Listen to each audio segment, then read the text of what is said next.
Bom dia, hoje estamos aqui mais uma vez no Vozes do Agro, esse projeto incrível que dá voz ao produtor rural.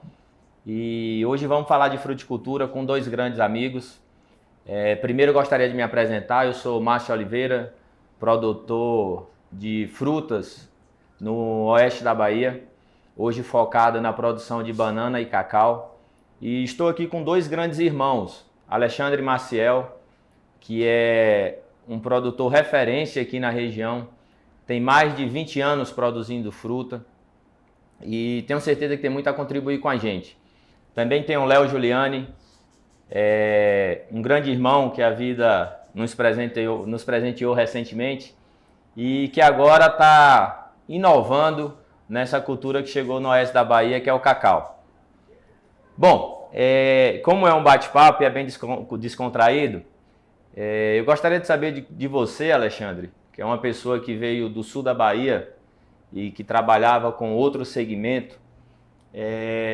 Como que foi, o que é que te levou a iniciar esse projeto de fruticultura e que, graças a Deus, depois de tanto tempo, a gente pode afirmar que deu muito certo, que é sucesso e te tornar até uma referência aqui na região?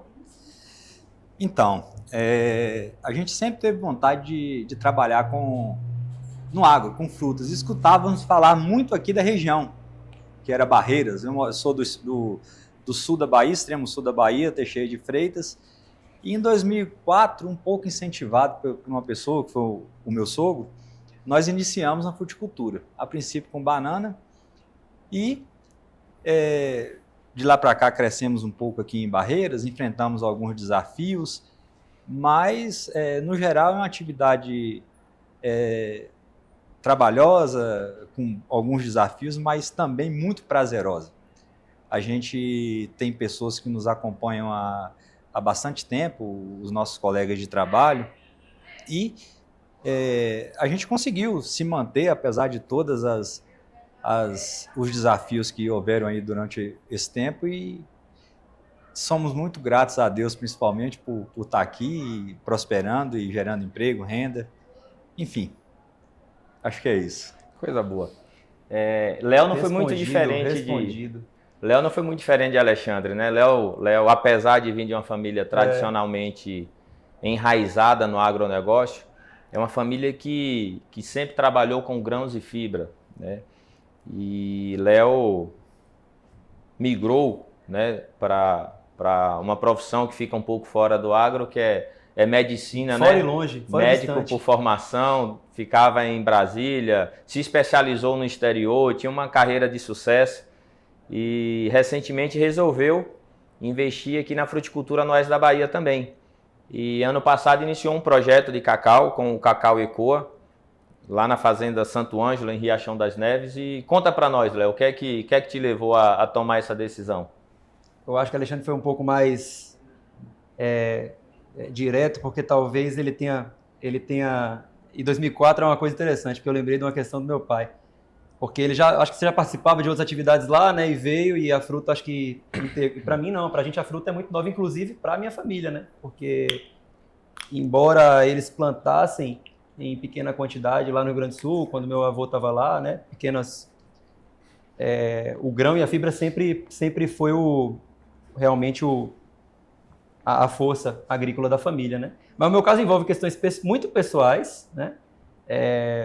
Uma delas, talvez, um certo distanciamento que eu senti com a escolha da minha profissão, das minhas memórias de campo. Então, assim, eu acho que a minha profissão me colocou muito no consultório, me colocou em salas fechadas, em hospitais, né? E sou muito grato a isso, porque foi o início da minha vida de trabalho. Mas, por outro lado, eu acho que me afastou afetivamente de coisas que eram muito profundas dentro de mim, né? Em 2004, você citou que você veio, em 2004, meu pai, coincidentemente ou não, meu pai saiu da agricultura como agricultor ativo e começou a arrendar as áreas por diversas dificuldades, na época a ferrugem entre elas, né? E aí a família teve que se diversificar e tal, e depois eu vivi isso. Então, assim, eu e minha irmã um pouco menos, minha irmã um pouco mais nova que eu, mas na época eu lembro nitidamente de como era, né? E eu acho que indiretamente vi o transformar de toda a região de lá para cá. E eu não teria como falar um pouco deles, porque minha mãe eu estou participando aqui dessa mesa hoje porque minha mãe intencionava desde uns 5 anos atrás a fazer alguma coisa diferente na fazenda que não pecuária extensiva apenas.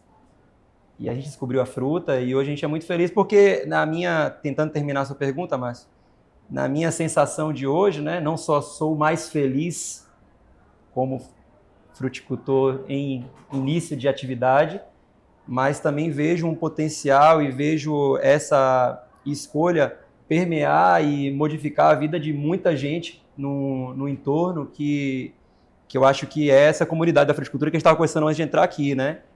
Que modifica, e eu acho que vai ser o principal fator a modificar aquela região inteira de Riachão das Neves, Barreiras e o entorno. Isso é interessante, né? Alexandre falou de que às vezes é difícil, não é tão fácil, e você reafirma isso. E de fato, a fruticultura ela tem uma característica bem enraizada, né? Que é a questão da mão de obra. É um produto manufaturado. Então, a gente realmente precisa de gente. Sim. E talvez essa seja uma das maiores dificuldades. Mas, por outro lado, a fruticultura permite transformar vidas. Sim. A gente muda a vida das pessoas, a gente muda a realidade de uma região inteira através da geração de emprego e renda. Então, a gente entende perfeitamente a importância do agronegócio, das grandes culturas. Quando se fala de soja, milho, algodão, entendemos a relevância que essas culturas têm para o equilíbrio da balança, toda essa parte de economia. Mas a fruticultura carrega em si algo que só a gente sabe o real valor, que é dar dignidade ao homem do campo. A gente faz com que o pai de família ele consiga melhorar de vida, prosperar, melhorar a vida dos seus filhos, dar saúde, educação através do trabalho. A gente chega a gerar na banana, por exemplo, uma mão de obra direta, um homem, um trabalhador, para 1,5, 1,5 hectares. Isso quer dizer que numa fazenda de 150 hectares de banana, a gente gera 100 empregos diretos. Se a gente for transformar isso em grandes culturas, não sei, mas a gente deve estar falando algo em torno de 5, 8, 10 mil hectares, talvez. Né? Então, a fruticultura, através do nosso esforço, da nossa dedicação, da nossa vontade de fazer diferente, a gente carrega, né, o peso de lidar realmente com muita gente, ainda mais no cenário atual, que é a realidade de todos os segmentos, não é uma característica só do agro. Mas tem um lado bom, a gente vê as pessoas prosperarem, né? A gente vê a realidade mudar, a gente vê as pequenas comunidades crescerem, se desenvolverem. Quem tinha uma moto está com carro, quem tinha uma moto está com carro, quem tem bicicleta está de moto, as casas são reformadas, casas novas são construídas e a gente faz parte disso. Sim. E a fruticultura ela realmente transforma, né? e melhora. E esse número é interessante que a gente está falando somente dentro da propriedade, mas existe uma cadeia enorme por trás disso. E aí, Alexandre, inclusive, é uma referência também na produção, é uma referência, já falei aqui na produção de frutas, mas Alexandre é uma referência na comercialização de frutas. Ele chegou, montou toda a sua estrutura produtiva e resolveu empreender também na parte de comercialização. É um elo importantíssimo na cadeia que ajuda muitos produtores a escoarem sua fruta. E aí, Alexandre, vem a pergunta, né? Você que graças a Deus tem sucesso nas duas frentes, a pergunta que fica produzir por si só é suficiente? Um produtor que realmente quer entrar na fruticultura, basta ser bom na produção? Ou existe alguns outros desafios aí que ele precisa, digamos assim, conhecer, ficar antenado, ficar por dentro e correr atrás para poder fazer o negócio realmente prosperar? Então, produzir somente não é suficiente para prosperar no negócio hoje, não. A parte da comercialização é muito importante e eu acabei sendo levado para a comercialização porque o desafio há 20 anos atrás ele era muito maior do que hoje. Diferente de outras escoar. Diferente de outras culturas, e naquela época não tinha internet como tinha hoje, a velocidade da informação, se você pega essas culturas extensivas, eles são mais organizados. o cooperativismo é maior, o associativismo é maior também, tem isso culturalmente enraizado nos produtores. Naquela época, se surgisse um boato que existia uma grande safra em um determinado município, só esse boato derrubava o preço da fruta, derrubava que a gente não conseguia vender e tinha sérios problemas. E eu vi a necessidade de fazer algo diferente para poder prosperar. Eu lembro que quando eu comecei a produzir, eu não tinha noção de muita coisa, eu plantei muita nanica. Na primeira semana eu tinha 12 caminhões de nanica para colher, 2 por dia. E não sabia nem por onde, sabe? E sofri muito na questão da comercialização, porque quando você está desorganizado, o outro lado, o pessoal que compra, eles meio que... Observa, né? Observa, eles estão bem sensíveis em relação a isso. E esse desafio ainda continua, hoje menor. Com a questão da internet, das redes sociais, da velocidade da informação, a gente consegue saber o que está acontecendo nas regiões produtoras e ter uma informação, tendo a informação mais rápida, você toma a decisão. Mas ainda vejo como um grande desafio na fruticultura a questão da organização dos produtores para fazer um melhor comércio. Acho que esse ainda continua sendo um desafio e o produtor hoje, se ele produzir bem, fazer seu papel da porteira para dentro e não tiver uma expertise comercial, falando em frutas, a chance de ter problema é grande. A gente viu muito disso, né, aqui no passado. Pessoas que tinham um tino comercial mais aguçado, acabavam se aproveitando, de certa forma, dos pequenos produtores, principalmente os pequenos. E essas pessoas sofreram muito, né? E em alguns casos tiveram que ir embora. Mas aí vieram, né, outros modelos, outros negócios, e muitos os que ficaram conseguiram romper e prosperar dentro de suas funções. É interessante falar disso, né? A gente falar de pequeno, porque por muito tempo, e até hoje, inclusive, a fruticultura ela sempre foi caracterizada como uma cultura de pequeno produtor, agricultura familiar. E estando aqui hoje com vocês dois, eu vejo nitidamente que a fruticultura, assim como qualquer outra cadeia, ela tem o pequeno produtor, mas ela também tem o médio e o grande produtor. Nós temos aqui em nossa região, inclusive, fruticultores, grupos de produtores de fruta, que certamente têm um faturamento muito maior do que alguns dos maiores produtores de grãos aqui do oeste da Bahia. Né? E é importante ser dito porque a produção ela é complexa, envolve muita gente, a gente precisa ser bom na comercialização, mas ainda assim, com base em tudo isso, a gente é meio que taxado de pequena, agricultura familiar, tal, e não há nada de ruim nisso. Talvez mítico, né? Cultural. Mas a gente precisa colocar a fruticultura no lugar que ela realmente merece. Né? A gente se esforça tanto para fazer o negócio acontecer. Léo, você que mudou recentemente completamente sua vida, saiu de uma capital, com uma profissão estabilizada e veio para cá. Felizmente, né, você ainda não passou por essa parte comercial, sua lavoura é nova. Sim. E você está focado hoje em cacau, né? A Alexandre direcionou um pouco para a banana e aí onde eu vejo também esse casamento perfeito entre banana e cacau. A Alexandre também está produzindo cacau. E qual eram os principais gargalos que a gente tinha na parte comercial da banana? Oscilação constante de preço, pouca previsibilidade e tal. E aí vem o cacau como uma commodity agrícola que supre, né, essas lacunas, essas deficiências que a banana nos proporciona. E aqui eu não estou dizendo que ninguém tem que deixar de plantar banana para plantar cacau. Não é isso. Eu acho que o cacau vem como uma excelente opção para diversificar o negócio da banana aqui no oeste da Bahia, né? E fazer esse casamento perfeito, uma com um retorno financeiro um pouco mais rápido, mas um pouco mais de risco comercial, e aí entra uma outra cultura com estabilidade maior, né? Uma questão comercial já com valor cotado em bolsa, nem tanto assim, não é perecível, né? Como a banana a gente consegue armazenar período, consegue estocar, e aí é um casamento bem legal essa parte, né? Mas voltando aqui ao tema da mão de obra, Léo, você que é formado, né, em medicina e com especialização em psiquiatria, Me diz uma coisa, a gente que sofre tanto com essa questão de mão de obra, você tem conseguido usar um pouco da sua experiência lá, do conhecimento dentro de sua propriedade?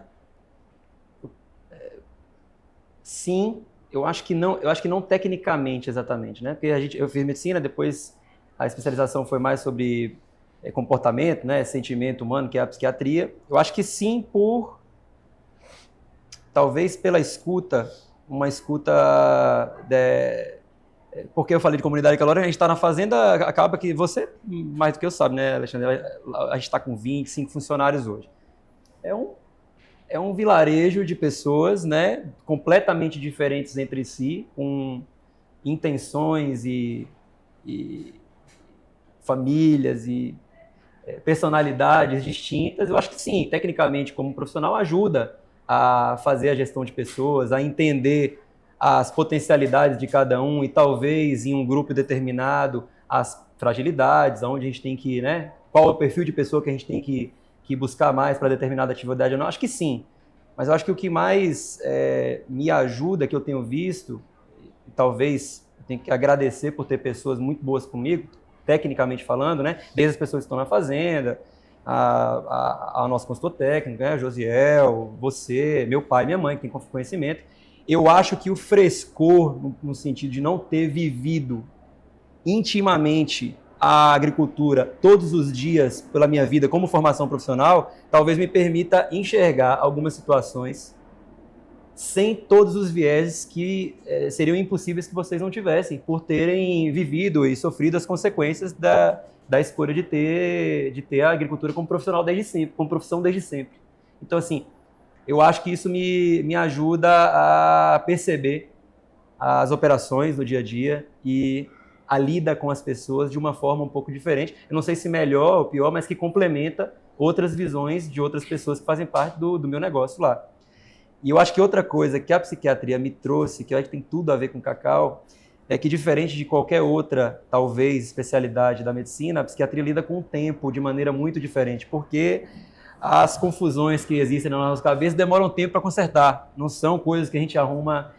E a cacoicultura e outras escolhas dentro da fruticultura, elas levam tempo, né? Tanto para produzir quanto para ajeitar, né? A gente não deixa uma lavoura bonita do dia para o outro. Não. Então, assim, eu acho que respondendo essas duas questões, eu acho que menos vieses próprios de uma profissão, se eu fosse formado na área, acho que não ser formado na área me permite ter visões diferentes, e a percepção de que o tempo é algo determinante para diminuir um pouco nossas angústias do dia a dia e entender que aquele trabalho gigantesco que existe de todas as pessoas que fazem parte do conjunto da ópera, ele tem uma consequência muito bonita, mas com o tempo, né? Não é algo que acontece do dia para a noite, né? Essa questão do tempo é bem interessante, né? Porque pouca gente sabe, muita gente gosta de chocolate, né? Mas pouca gente conhece realmente quais as dificuldades e as dores que o produtor carrega em si para poder fazer até comer a barrinha de chocolate. O chocolate chegar até as gôndolas do mercado. Você falando de tempo, a gente está falando de uma cultura que leva no mínimo 3 anos aí para a gente começar a ter um início de uma pequena safra. Ela vai atingir a maturidade fisiológica a partir do 5º, 6º ano, onde vai manifestar o seu potencial produtivo. E aí entra a questão tempo. O produtor ele pega o dinheiro dele, coloca em terra, né? Coloca na lavoura, com a esperança, a perspectiva que 5 anos depois ele vai estar produzindo o suficiente para poder, aos poucos, ir devolvendo o que ele colocou, né? Essa questão do tempo é bem interessante, porque fala muito sobre perseverança, coragem, né? Dedicação, visão de futuro do produtor. E com todas as dores que a gente já falou aqui, e aí soma-se isso o fator tempo, e agora falando especificamente de cacau, porque vocês dois são produtores de cacau, a gente tem problema em feedback, em payback, né? Com o cacau é uma cultura que demora um pouco mais pela natureza em si, pela fisiologia da planta, a não ser que o mercado ajude muito nisso, né? E pelo tanto que investimos aqui, né? Nela, né? A gente tem problema com mão de obra. a gente tem problema por estar numa área não tradicional, mas a gente tem visto, tanto no cacau e agora como outras frutas, banana, mamão, citros Açaí. e diversas outras, açaí tem chegado agora aqui, cada vez mais áreas sendo plantadas, né? A fruticultura ela tem ganhado espaço aqui na região. E aí eu pergunto a vocês, fica a pergunta para os dois. Você, por exemplo, Alexandre, você incentivaria alguém a entrar nesse ramo, você que veio de um outro ramo e iniciar um projeto de fruticultura aqui na nossa região? Independente se é cacau, mamão, citros, banana ou qualquer outra coisa? Então, eu sou suspeito de falar porque eu gosto muito do que eu faço. Eu falo que eu saio para me divertir, não é para trabalhar. É muito interessante a fruticultura, a agricultura de forma geral. Quando você pega uma pessoa que não conhece do negócio e você abrir um pouco do seu cotidiano, do que você investe, igual você falou, que você enterra lá e tal, as pessoas às vezes nem acreditam se elas não tiverem um mínimo conhecimento de como é complexo. Eu acho que se a pessoa se identificar, se tiver aquela química, vamos dizer assim, eu aconselho sim, porque a região é uma região muito boa para produzir. Esse vale que nós temos aqui, e Riachão das Neves, Barreiras, são poucos lugares no Brasil tão propícios para produzir frutas. Agora o cacau entrando com força também, acredito plenamente que ele vai ser muito viável. E eu ainda falo mais, eu acredito que aqui no oeste da Bahia, o cacau será referência no Brasil e no mundo, em produtividade, em tecnologia, já é uma característica aqui do oeste. E se uma pessoa pensa em entrar no negócio, eu acredito que eu aconselharia sim. Com todos os desafios que houveram, os desafios só vão mudando, sempre vão existir. Os desafios do início não são os mesmos de hoje. Mas é uma atividade que ela te dá algum retorno. No meu caso, muito prazerosa trabalhar nesse ramo. E tem a questão que te deixa, assim, realizado até pela questão do social. Quando você fala da fruticultura, ela é diferente das áreas extensivas, que também são tão importantes, ela contempla todos. Se você pegar um pequeno produtor que não tem equipamento, que não tem nada, se você pegar um lotezinho de 5 hectares na fruticultura, ele vai conseguir trabalhar com a esposa, com o filho, com as pessoas da família e vai prosperar. Entendeu? Ele vai conseguir produzir, e diferente de uma área extensiva que tem que ter um maquinário, tem que ter uma quantidade mínima e tal. Então, a fruticultura é algo que eu considero bem interessante, e é algo social muito necessário na região. E a região é muito propícia para isso. Então, quem quiser produzir, quem quiser trabalhar com frutas aqui, não vejo lugar melhor não. Pode ter igual, agora melhor do que a nossa região, não vejo não. Coisa boa. E você, Léo, qual é a sua visão sobre isso? Eu ouvi de Alexandre isso, eu ouvi também de outras pessoas. Meu pai falou que o Vale do Rio Grande vai ser o próximo cenário da fruticultura nacional, né? Depois do Vale do São Francisco e tal. Eu acho que o potencial é enorme, né? A gente implantou, tá vendo, né? Parceiros como vocês que já tinham também áreas implantadas.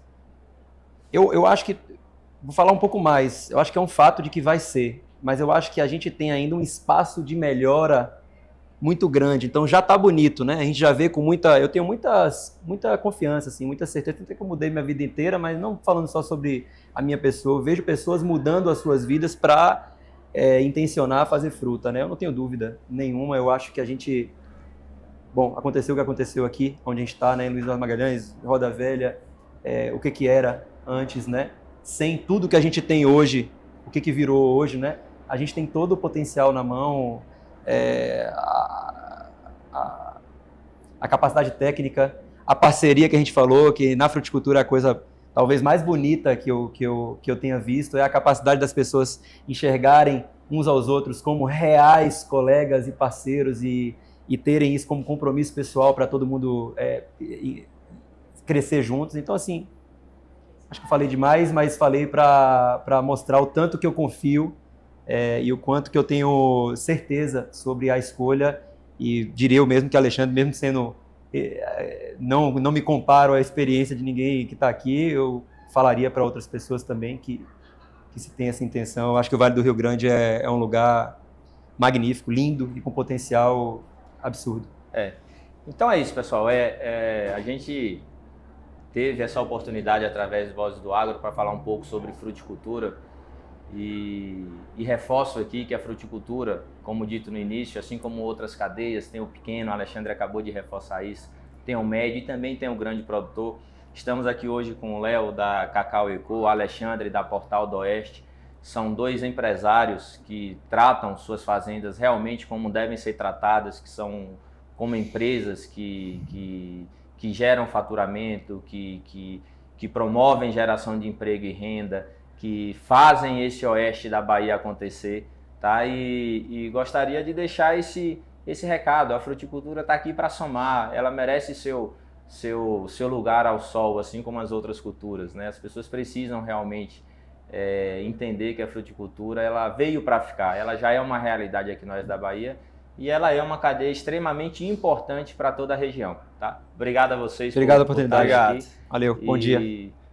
Sigamos. Valeu, avante.